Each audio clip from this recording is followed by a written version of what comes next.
North Korea has accused the United States and its allies of creating instability in waters off the Korean Peninsula that could lead to nuclear war, a warning that coincided with the U.S., South Korea, and Japan staging joint naval missile defense exercises.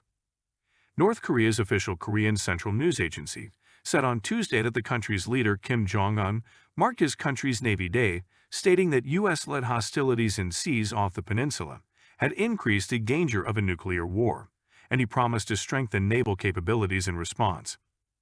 Owing to the reckless confrontational moves of the U.S. and other hostile forces, the waters off the Korean Peninsula have been reduced into the world's biggest war hardware concentration spot, the most unstable waters with the danger of a nuclear war, Kim said.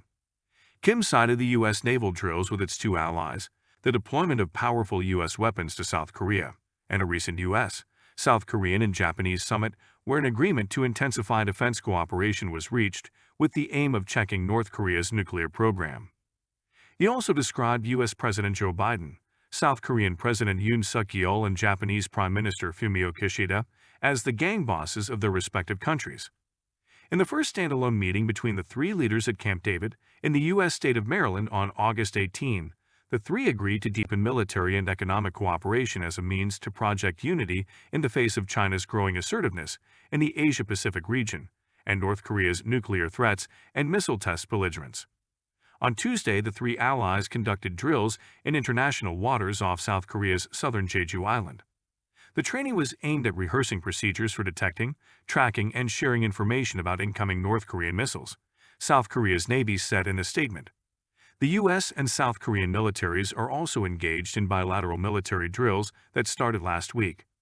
In his Navy Day speech, Kim said military units of each service would be given new weaponry in line with the government's decision to expand the operation of tactical nuclear weapons. He also acknowledged that the Navy had not been armed with up-to-date weapons and combat equipment, but said that even so, it had managed great achievements of more weighty significance than the country's better-funded army. Kim promised that the Navy would be given new weapons as part of North Korea's policy of expanding the tactical nuclear weapons operation. The Navy will become a component of the state nuclear deterrence, he said. His comments appear to suggest that North Korea plans to deploy new nuclear-capable missiles to its Navy and other military services.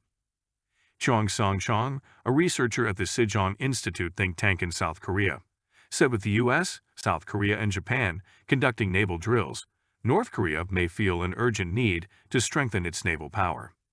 Some intelligence reports suggest that Russia and North Korea are considering holding joint naval training, Chung said. For that, North Korea would need a naval vessel, but the country's navy is very weak. So I think Kim Jong-un is showing off his will to strengthen the naval forces, Chung added. A government official is saying that Kim may be experiencing a sense of crisis as Washington, Seoul, and Tokyo begin to coordinate their military cooperation. It appears that Chairman Kim Jong-un has displayed a sense of crisis in the face of a groundbreaking evolution of cooperation between South Korea, the U.S. and Japan following their summit, said the official.